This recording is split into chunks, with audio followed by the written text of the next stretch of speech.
time back in that day, if you were to pay that much for a horse, it wasn't going to be a very good horse. Problem is, those horses had pretty much lived their life. By the time they got up here, the stampeders threw as much weight as they could on their backs, and then they put a sled behind them and expected them to pull the sled. Well, if you look at that rail over there, you'll notice it's a very narrow area, and that's where they took the horses.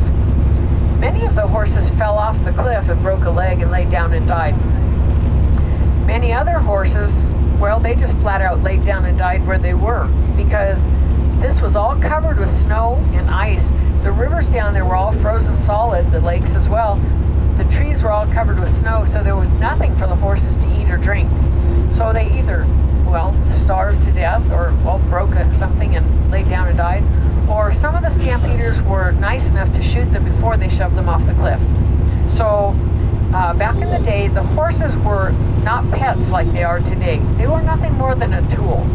And, well, kind of like a saw blade. You break off a couple teeth of the saw blade and it's no good any longer. And that's the way it was with the horses.